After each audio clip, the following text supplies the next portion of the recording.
فصل في المشترك والمؤول المشترك ما وضع لمعنيين مختلفين أو لمعان مختلفة الحقائق مثاله قولنا جارية فإنها تتناول الأمة والسفينة والمشتري فإنه يتناول قابل عقد البيع وكوكب السماء. یہاں سے مولانا مشترک اور مؤول کو بیان کریں گے. بھائی میں وہ جو ہم نے شروع میں پڑھا تھا بھائی وضع کے اعتبار سے لفظ کی کتنی قسمیں ہیں؟ 4 قسمیں ہیں، خاص، عام، مشترک اور مؤول. تو خاص اور عام کی بحث گزر چکی، اب مشترک اور مؤول کے بارے میں آپ کو بتلائیں گے. بھائی فصل فی المشترک والمؤول، یہ فصل ہے مشترک اور مؤول کے بارے میں. المشترک ما وضع لمعنیین مختلفین، مشترک وہ ہے جس کو وضع کیا گیا ہو 2 مختلف معانی کے لیے جن کی حقیقتیں کیا ہوں؟ مختلف ہوں. او لمعان مختلفت الحقائق، یا ایسے کئی معانی کے لیے جن کی حقیقتیں مختلف ہوں. مثالہ، اس کی مثال قولنا، ہمارا یہ کہنا ہے، جاریتن، جاریہ کیا ہے؟ اس کی مثال ہے. فَإِنَّهَا تَتَنَاوَلُ الْأَمَةَ وَالسَّفِينَةَ، اس لیے کہ یہ شامل ہے باندی کو بھی اور کشتی کو بھی. بھئی مشترک اس کو کہتے ہیں جس کو 2 مختلف معانی کے لیے وضع کیا گیا ہو یا کئی معانی کے لیے وضع کیا گیا ہو مولانا، اور ان معانی کی حقیقتیں الگ الگ ہوں. بھئی سمجھ میں آیا؟ 2 معانی کے لیے وضع کیا لیکن ان معانی کی حقیقتیں کیا ہیں؟ الگ الگ. یا کئی معانی کے لیے وضع کیا لیکن ان معانی کی حقیقتیں الگ الگ ہیں. مثال مولانا جیسے جاریہ کی دی. جاریہ کا لفظ، جاریہ باندی کو بھی کہتے ہیں اور کشتی کو بھی کہتے ہیں. باندی کے لیے الگ وضع ہوا یہ لفظ اور کشتی کے لیے الگ وضع ہوا. باندی کو بھی کیا کہا؟ جاریہ. کشتی کو بھی کیا نام رکھا؟ جاریہ. تو جاریہ کا لفظ 2 مختلف معانی کے لیے وضع ہے بھائی، اور وہ مختلف ہیں کس اعتبار سے؟ اپنی حقیقت کے اعتبار سے. باندی کی حقیقت اور کشتی کی حقیقت اور ہے بھائی. اسی طرح مشتری کا لفظ ہے. مشتری مولانا کس کو کہتے ہیں؟ خریدار. اور اسی طرح مشتری آسمان کے ایک سیارہ ہے، اس کا نام بھی مشتری ہے بھائی. سمجھ میں آیا؟ تو مشتری کا لفظ اس سیارے کے لیے الگ وضع ہوا اور اس بیع کو قبول کرنے والے کے لیے الگ وضع ہوا. تو یہ لفظ کیا ہوا؟ مشترک ہوا. کیا ہوا؟ مشترک ہوا. مشکل بات تو کوئی نہیں، سمجھ میں آ رہی ہے سب کو بات؟ اسی طرح مولانا بائنن ہم کہتے ہیں، یہ بائنن بھی مشترک ہے، اس لیے کہ اگر یہ بان یا بینو بینن سے ہو تو اس بین کہتے ہیں جدائی کو. تو بائن کا معنی ہوا جدا، بائن کا معنی.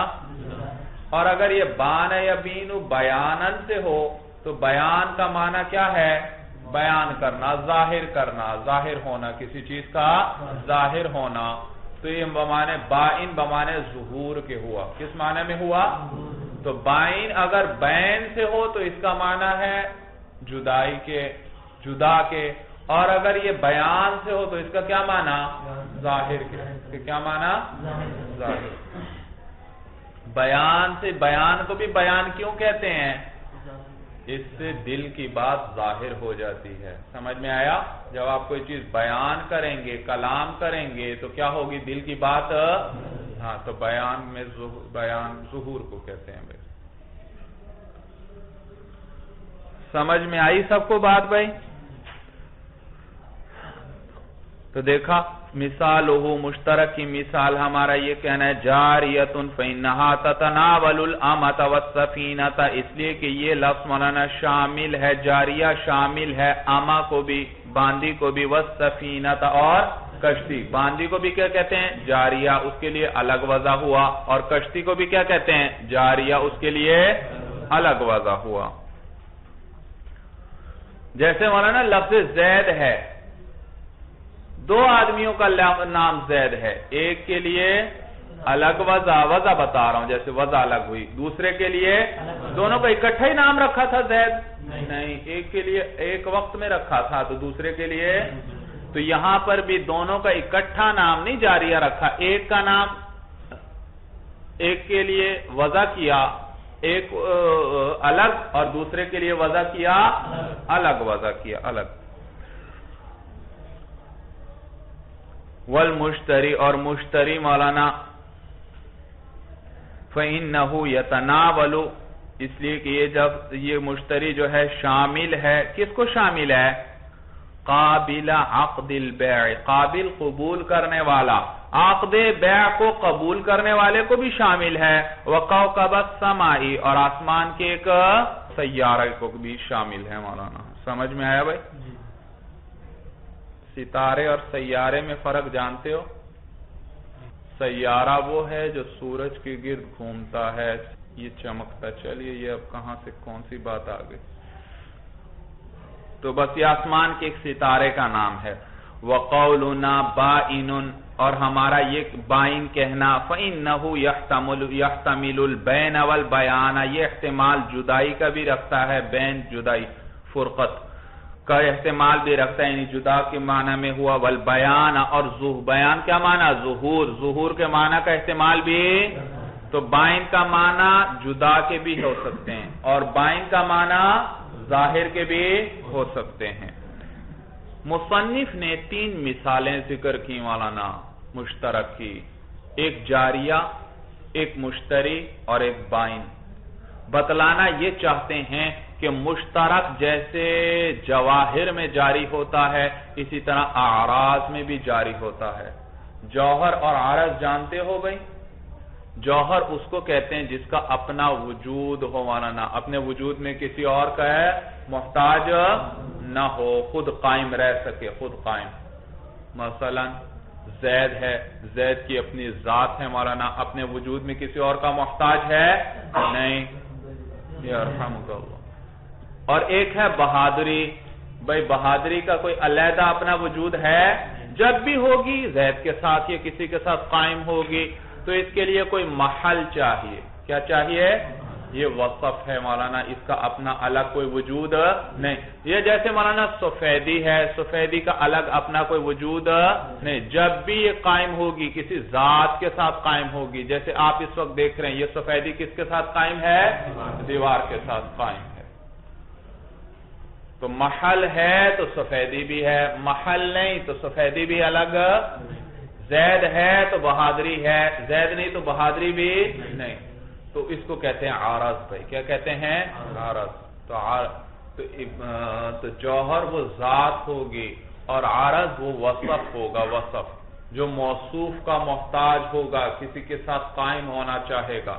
تو مصنف نے 3 مثالیں ذکر کی، ایک جاریہ اور ایک مشتری، یہ اعیان کی قبیل سے ہیں، جوہر کی قبیل سے ہیں مولانا، ان کا اپنا الگ وجود، اپنے وجود میں غیر کے محتاج نہیں۔ اور ایک کیا ہے مولانا؟ بائن بھائی، بائن، بائن جدا، جدا جدا کس کو کہیں گے مولانا جی؟ جدا ہو بھئی، کوئی جدا ہونے والا ہوگا تو جدائی پائی جائے گی، بغیر جدا ہونے والے کی جدائی ہو سکتی ہے؟ نہیں ہو سکتی۔ سمجھ میں آیا؟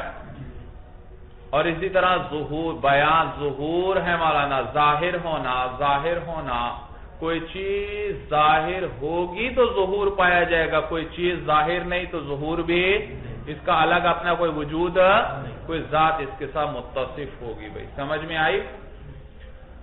تو بائنون یہ مثال ہے کس کی؟ عارض کی بھائی، عارض کی مثال ہے۔ تو لہذا 3 مثالیں لا کر بتلا دیا کہ یہ جس طرح مشترک اعیان میں جاری ہوتا ہے، جواہر میں جاری ہوتا ہے، اسی طرح اوصاف یا اعراض میں بھی جاری ہوتا ہے۔ وحکم المشترک، یہاں سے بتلا رہے ہیں حکم بھائی، وحکم المشترک انہ اذا تعین الواحد مرادا به سقط اعتبار ارادت غیرہ، بھائی مشترک کے دو معنی ہوں گے جن کی حقیقتیں مختلف ہوں گی یا دو سے زیادہ ہوں گے. کئی معانی کے لیے ایک لفظ وضع ہے مولانا, سمجھ میں آیا؟ جیسے عین کا لفظ ہے, یہ عین مولانا سونے کو بھی کہتے ہیں, عین ذات کو بھی کہتے ہیں, عین چشمے کو بھی کہتے ہیں, عین گھٹنے کو بھی کہتے ہیں, عین جاسوس کو بھی کہتے ہیں. تو کئی معانی اس کے آتے ہیں, تو یہ مشترک ہوا. یہ کیا ہوا؟ مشترک ہوا. آپ مشترک سے ایک وقت میں ایک ہی معنی مراد لے سکتے ہیں عند الاحناف, باقی معانی مراد نہیں لے سکتے, باقی معانی مراد نہیں لے سکتے. آپ نے جاریہ کا لفظ استعمال کیا تو یا تو اس سے مولانا باندی مراد ہوگی یا اس سے کیا مراد ہوگی؟ کشتی. ایک ہی وقت میں آپ اس سے باندی کا بھی ارادہ کریں اور کشتی کا بھی ارادہ کریں, یہ عند الاحناف جائز نہیں. اسی طرح آپ نے مشتری کہا, یا تو اس سے وہ آسمان کا ستارہ مراد ہوگا یا اس سے کیا مراد ہوگا؟ آقص کو قبول کرنے والا. دو ایک ہی وقت میں عند الاحناف دونوں مراد نہیں ہو سکتے.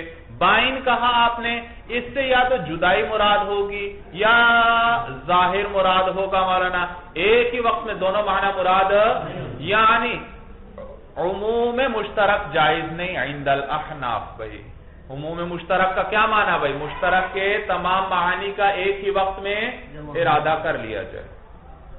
عموم مشترک کس کو کہتے ہیں کہ مشترک کے ایک ہی وقت میں مشترک کے تمام معانی کا ارادہ کیا جائے. بھئی یہ جائز نہیں. تو عند الاحناف مولانا عموم مشترک جائز نہیں. جب ایک معنی کا ارادہ کر لیا گیا تو پھر دوسرے معنی کا احتمال کیا ہو جائے گا؟ ساقط ہو جائے گا. جبکہ امام شافعی رحمہ اللہ کے نزدیک عموم مشترک جائز ہے. بھئی ایک ہی وقت میں مشترک کے کئی معانی کا ارادہ کیا جا سکتا ہے, بشرطے کہ وہ معانی آپس میں ضد نہ ہو ایک دوسرے کی. ضد ہوئے پھر تو ارادہ نہیں ہو سکتا, پھر تو لازمی بات. ہاں ضد نہ ہو تو پھر مشترک کے کئی معانی ایک ہی وقت میں مراد ہو سکتے ہیں ان کے نزدیک. ہمارے نزدیک نہیں. تو احناف کے نزدیک عموم مشترک جائز نہیں, جبکہ امام شافعی رحمہ اللہ کے نزدیک عموم مشترک جائز ہے, بشرطے کہ وہ معانی آپس میں ایک دوسرے کی ضد نہ ہو. جی وحکم المشترک, اور مشترک کا حکم یہ ہے کہ انہ اذا تعین الواحد, کہ جب متعین ہو جائے کوئی ایک مرادن بھی, اس حال میں کہ وہ اس سے مراد ہو, یعنی جب ایک کا ارادہ کر لیا جائے سقط اعتبار ارادت غیرہ, تو اس کے غیر کے ارادے کا اعتبار کیا ہو جائے گا؟ ساقط. غیر کا ارادہ وہاں پر نہیں کیا جا سکتا. یہاں تک بات سمجھ میں آ گئی. ولہذا, اور اسی وجہ سے کہ ہمارے نزدیک عموم مشترک جائز نہیں, ایک معنی مراد لے لیا تو دوسرے معنی کا ارادہ کرنا یہ ساقط ہو جائے گا. اسی وجہ سے اجمع العلماء, اجماع کیا ہے علماء نے رحمہم اللہ تعالی, علماء فقہا نے, کہ علی ان لفظ القروء المذکور فی کتاب اللہ تعالی. بھئی وہ جو قروء لفظ آیا تھا, بھئی والمطلقات یضربن بانفسہن ثلاثۃ قروء, 3 قروء تک. اب قروء کا لفظ مشترک تھا مولانا, یہ طہر کو بھی کہتے ہیں اور یہ حیض کو بھی کہتے ہیں. اور تو جب ایک معنی مراد لے لیا تو دوسرے معنی کا اعتبار کیا ہو جائے گا؟ ساقط. اس کا ارادہ نہیں. تو اگر طہر کا ارادہ کر لیا جیسے کہ شوافع نے کیا تو پھر وہ حیض کا ارادہ نہیں کر سکتے, اور جب اگر حیض کا ارادہ کر لیا جیسے کہ احناف نے کیا تو طہر کا ارادہ کیا ہو جائے گا؟ وہ اس سے مراد نہیں ہوگا. سمجھ میں آیا بھائی؟ نہیں ہوگا.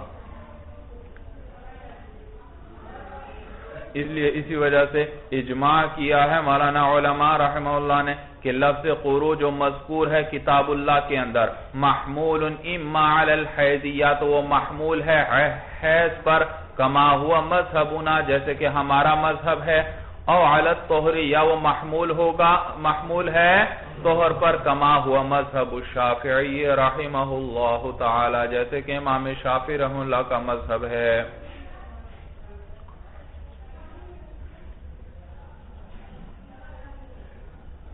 سمجھ میں آیا؟ تو امام شافعی رحمہ اللہ بھی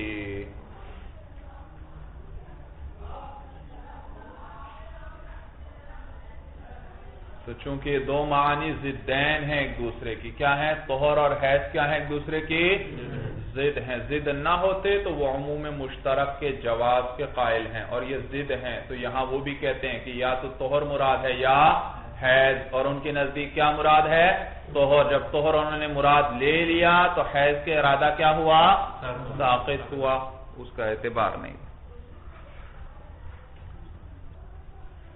وقال محمد، اسی وجہ سے کہتے ہیں امام محمد فرماتے ہیں قال کا عطف اجماع پر ہے، ولہذا اوپر کیا تھا؟ ولہذا ہاں اجماع العلماء کی جگہ پر یہ آ جائے گا ولہذا قال محمد، اسی وجہ سے کیا ہے؟ امام محمد رحمہ اللہ فرماتے ہیں. اگلا مسئلہ ذکر کر رہے ہیں. اسی وجہ سے وہ یہ فرماتے ہیں کہ ہمارے کیا ہے؟ عموم مشترک جائز نہیں ہے، جائز نہیں.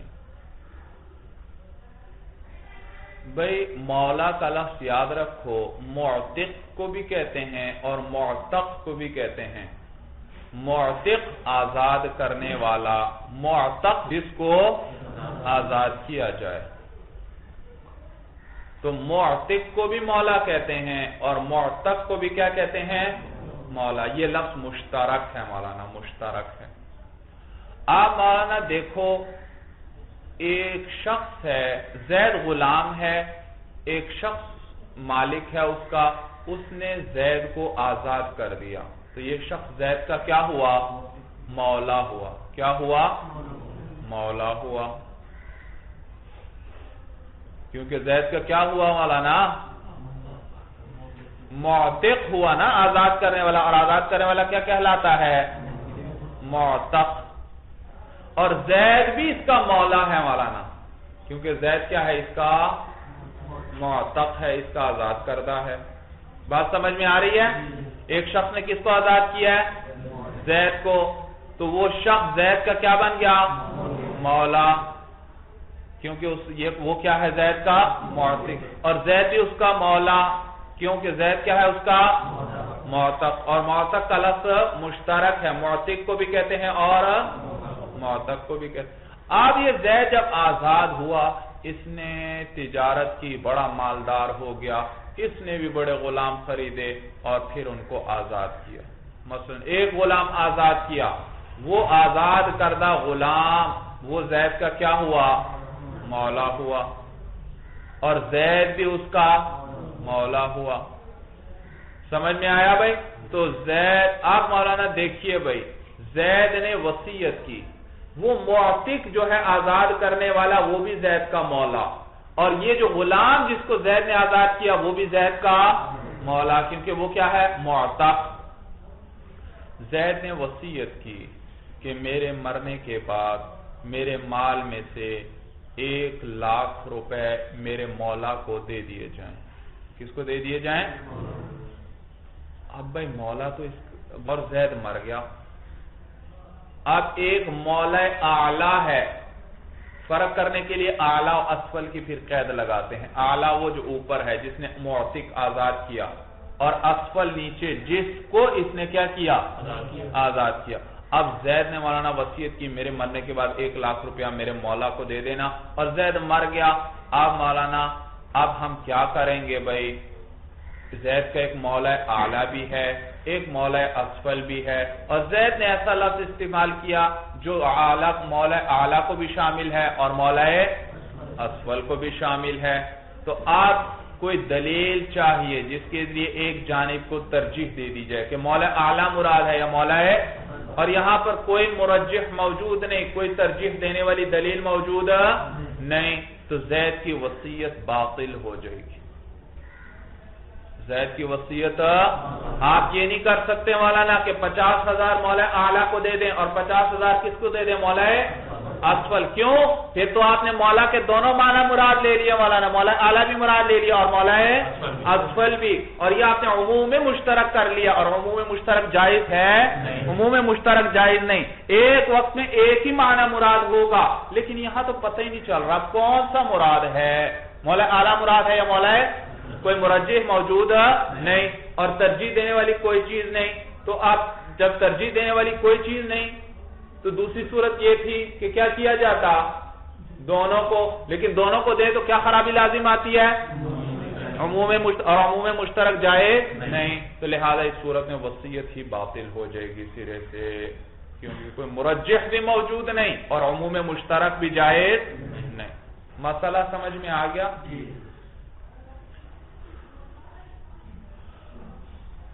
یہ تھی صورت مسئلہ. اب جو کتاب میں ذکر ہوئی, یہ میں نے آپ کو سمجھانے کے لیے زید کی مثال بنائی. زید کا قبیلہ ہے, زید کا خاندان ہے. کتاب میں قبیلے یا خاندان کا ذکر آ رہا ہے, ٹھیک ہے, وہی بات ہے خاندان کے طور پر ذکر کر رہے ہیں. میں نے صرف زید کو ذکر کیا تھا. زید کا قبیلہ ہے, اس اور قبیلے میں تو بہت سے افراد ہوں گے, تو یقیناً ان میں سے کیا ہے, کچھ غلام تھے, ان کو بعض لوگوں نے آزاد کیا. تو جنہوں نے آزاد کیا وہ بنو زید کے کیا ہوئے, قبیلہ زید کے کیا ہوئے, معتقین ہوئے. تو وہ موالی ہوئے. مولا کی جمع کیا آتی ہے, موالی. اور زید کے قبیلے میں یا خاندان میں کئی افراد غلام نہیں تھے, خود بڑے مالدار تھے, انہوں نے بھی غلاموں کو آزاد کیا, تو وہ بھی بنو زید کے کیا بن گئے, موالی. تو کچھ موالی اعلیٰ ہیں, کچھ موالی اسفل ہیں. ایک شخص نے وصیت کی, کسی اور شخص نے وصیت کی کہ میرے مرنے کے بعد قبیلہ زید جو ہے, بنو زید جو ہے, اس کے موالی کو 1,00,000 روپیہ دے دینا. اور وہ شخص یہ بتلائے بغیر مر گیا کہ موالی اعلیٰ مراد ہیں یا موالی اسفل مراد ہیں. اور زید کے قبیلے کے تو موالی اعلیٰ بھی ہیں اور موالی اسفل بھی مراد. اب کوئی مرجح یہاں موجود نہیں, کس کو ہم نے ترجیح دینے والی کوئی دلیل نہیں, تو اور مولانا دونوں کو بھی نہیں دے سکتے, ورنہ تو کیا خرابی لازم آئے گی, عموم مشترک لازم آئے گا, اور عموم مشترک تو عند الاحناف جائز, لہذا اس کی وصیت کیا ہو جائے گی, باطل ہو جائے گی. اور اسی بنا پر, کس بنا پر کہ عموم مشترک جائز نہیں. قال محمد رحمہ اللہ, امام محمد رحمہ اللہ فرماتے ہیں, اذا اوصا, ایک جب وصیت کی کسی شخص نے, لموالی بنی فلان, کس کے لیے, بنی فلاں کے, بھئی بنی فلاں, فلاں کنایا ہوتا ہے کسی نام سے, مثلا زید کے, بنو زید کے موالی کے لیے, ولی بنی فلان موال من اعلی و موال من اسفل, اور بنو فلاں کے موالی اعلی بھی ہیں اور موالی اسفل بھی ہیں. فمات, پس وہ موصی وصیت کرنے والا مر گیا, باطلت الوصیت فی حق الفریقین, تو وصیت باطل ہو جائے گی دونوں فریقین کے حق میں, لاستحالت الجمع بینہما, کیونکہ جمع کرنا دونوں کا محال ہے, دونوں کا جمع کرنا, دونوں کو نہیں دے سکتے, موالی اعلی اور موالی اسفل دونوں کو کیوں نہیں دے سکتے, دونوں کو کیونکہ عموم مشترک ہمارے نزدیک جائز نہیں.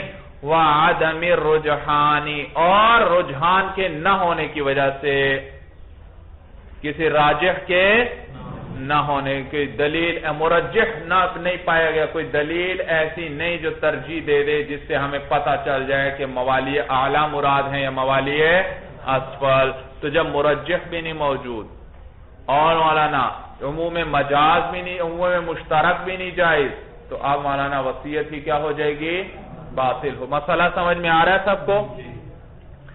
تو یا مولانا عدم رجحان, راجح ہونا بھی نہیں پایا گیا, رجحان بھی نہیں ہے مولانا, اور جمع کرنا بھی محال ہے. وقال ابو حنیفہ, ایک اور مسئلہ ذکر کر رہے ہیں, اور امام ابو حنیفہ رحمہ اللہ اسی لیے فرماتے ہیں,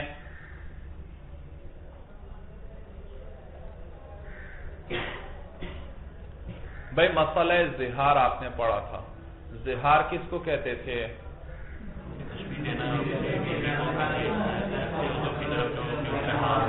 ہاں سمجھ میں آیا, تو اپنی بیوی کو تشبیہ دینا محرمات ابدیہ میں سے کسی کے ساتھ یا اس کے ایسے عضو کے ساتھ جس کی طرف دیکھنا حرام. اب ایک شخص ہے وہ اپنی بیوی سے کہتا ہے انتی علی مثل امی، تو مجھ پر میری ماں کے مثل ہے، تو مجھ پر میری ماں کے مثل ہے. اب مثل ہونا دو اعتبار سے ہو سکتا ہے. یا تو اس کے کہنے کا مطلب یہ ہے کہ میری ماں جیسے میرے نزدیک محترم اور عزت والی ہے، تو بھی اسی طرح میرے نزدیک بڑی محترم اور عزت والی ہے. یا دوسرا معنی یہ ہو سکتا ہے کہ جیسے میری ماں مجھ پر حرام ہے، تو بھی اب سے مجھ پر حرام ہے. تو یہاں پر مولانا یہ لفظ جو ہے انتی علی مثل امی، یہ مشترک ہے مولانا، حرمت کا احتمال بھی رکھتا ہے اور عزت کا احتمال بھی رکھتا ہے. لہذا اس لفظ کے کہنے والے کو زہار کرنے والا نہیں کہا جائے گا. اس لفظ کے کہنے والے کو زہار کرنے والا، کیونکہ اس میں دوسرا احتمال بھی آ گیا مولانا، عزت کا بھی احتمال ساتھ آ گیا. تو لہٰذا اب کوئی مرجح چاہیے، پتہ چلے کہ اس نے اس سے کس چیز کا، اور اس کا ارادہ کس سے، اس کا پتہ کس سے چلے گا، اس کی نیت سے. تو صرف ان لفظوں کی وجہ سے ہم اس پر یہ حکم نہیں لگائیں گے کہ یہ زہار کرنے والا ہے جب تک کہ اس کی نیت معلوم نہ ہو جائے. سمجھ میں آیا بھائی؟ جی.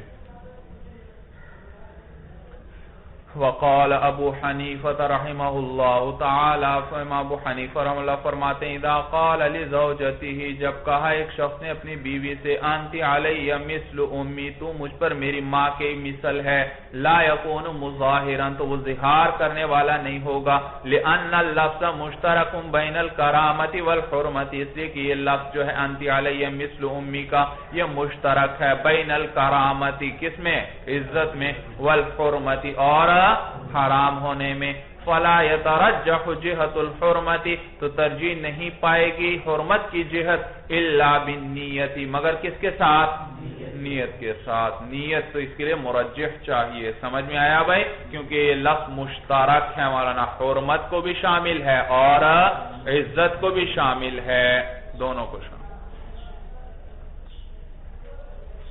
وعلی ھذا قلنا، جی یہ تیسرا مسئلہ بیان کر رہے ہیں کہ ہمارے نزدیک چونکہ مشترک، عموم مشترک جائز نہیں، اسی بنا پر ہم یہ کہتے ہیں. بھئی دیکھو مسئلہ یہ کہ محرم کے لیے یاد رکھو جو احرام باندھے بھئی، اس کے لیے بحری شکار کرنا بالاتفاق حلال ہے. سمندر میں آپ جا رہے ہیں مولانا، احرام باندھ لیا ہے حج کا، تو اب آپ کیا کرتے ہیں؟ مچھلی وغیرہ کا شکار کرتے ہیں. یہ شکار کرنا کیا ہے آپ کے لیے؟ جائز ہے. دلیل کیا ہے؟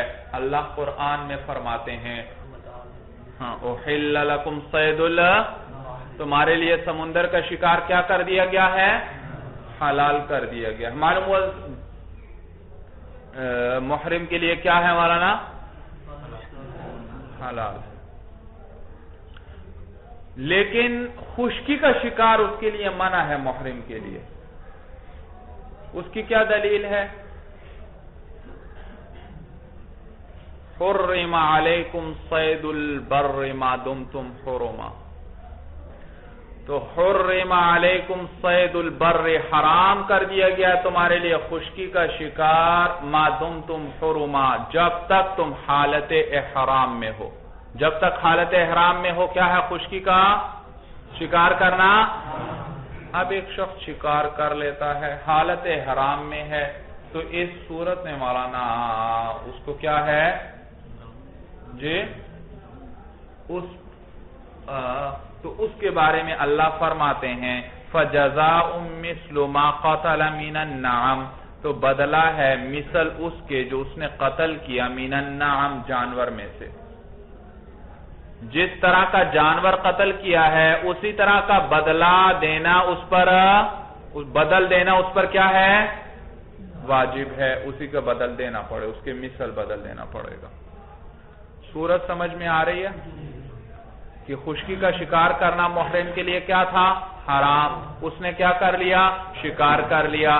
شکار کر لیا تو اللہ کیا فرماتے ہیں اگر کوئی کر لے تو کیا ہے؟ فَجَزَاءٌ مِثْلُ مَا قَتَلَ مِنَ، تو بدلہ ہے مثل اس کے جو اس نے قتل کیا، من النعم کس میں سے؟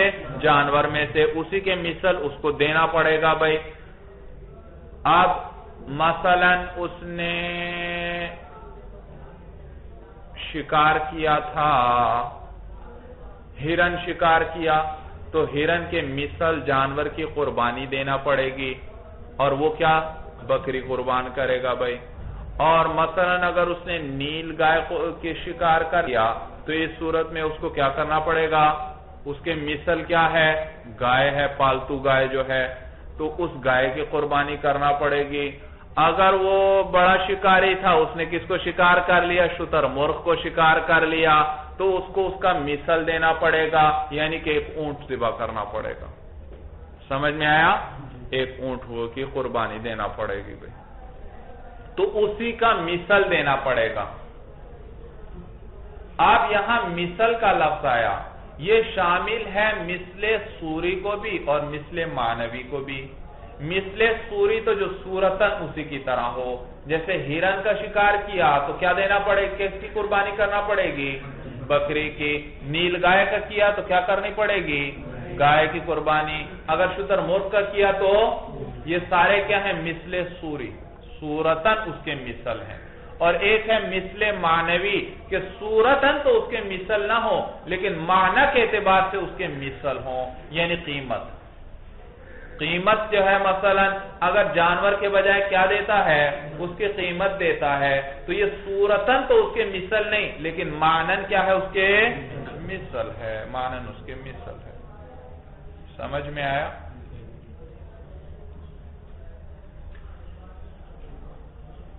اب ہرن شکار کیا، امام شافعی ائمہ ثلاثہ کیا فرماتے ہیں مولانا؟ کیا دینے کی قربانی کس چیز کی کرنا پڑے گی؟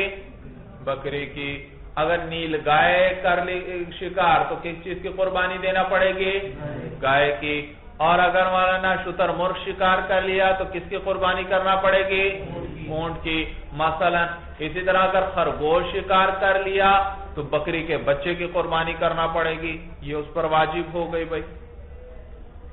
لیکن اگر وہ شکار کر لیتا ہے مولانا کبوتر کو یا چڑیا کو، اب چڑیا اور کبوتر اس پالتو جانوروں میں ایسا مثل نہیں جس کی قربانی دی جاتی ہو. پالتو جانوروں میں کوئی ہے جس کی جو ان کے برابر ہو اور اس کی قربانی کی جاتی ہو؟ تو نہیں. تو یہاں پر ان کا مثل نہیں، تو وہاں وہ کہتے ہیں امام شافعی رحمہ اللہ کہ بکری، نیل گائے وغیرہ، شتر مرغ، وہاں مثل سوری دینا پڑے گا. جہاں مثل سوری ممکن ہو کیا دینا پڑے گا؟ مثل سوری. اور جہاں مثل سوری ممکن نہ ہو جیسے کبوتر اور چڑیا وغیرہ تو وہاں کیا دینا پڑے گا؟ مثل معنوی، یعنی ان کی قیمت دینا پڑے گی، ان کی قیمت دینا پڑے گی. صورت سمجھ میں آ گئی؟ اللہ نے تو فرمایا تھا اس کے مثل دینا پڑے گا جو جانور. اب یہ مثل شامل ہے مثل سوری کو بھی اور مثل، اور ائمہ ثلاثہ فرماتے ہیں جہاں مثل سوری ممکن ہے وہاں مثل سوری دینا پڑے گا، اور جہاں مثل سوری ممکن نہیں وہاں پھر کیا کرنا پڑے گا؟ مثل معنوی، یعنی اس کی قیمت دینا پڑے گی. تو دیکھو یہ مثل کا لفظ مشترک تھا، مثل سوری کو بھی شامل اور مثل معنوی کو بھی شامل. اور ائمہ ثلاثہ نے، اور ساتھ ساتھ ہمارے امام محمد رحمہ اللہ، ان کا قول بھی یہی ہے جو ائمہ ثلاثہ کا ہے. تو ائمہ ثلاثہ اور امام محمد رحمہ اللہ یہ فرماتے ہیں کہ مثل سوری ممکن ہو تو مثل سوری دیں گے، اگر مثل سوری ممکن نہ ہو جیسے کبوتر اور چڑیا وغیرہ تو پھر کیا دینا پڑے گا؟ مثل معنوی دینا پڑے گا. ہم کہتے ہیں کہ عموم مشترک جائز نہیں ہے، عموم مشترک جائز نہیں ہے. عموم مشترک ایک معنی مراد لے سکتے ہیں، ایک میں ان کے لیے بعض کے لیے مثل سوری آپ مانتے ہیں، بعض کے لیے مثل، یہ تو آپ نے کیا کر لیا؟ عموم مشترک کر لیا. مثل کے دو معنی آ رہے تھے، مثل معنوی اور مثل، اور آپ نے دونوں مراد لے لیے، تو یہ کیا ہے؟ عموم مشترک. عموم مشترک نہیں لیں گے، ایک معنی مراد لیں گے. اور کبوتر اور چڑیا میں تو بالاتفاق کیا دینا پڑے گا؟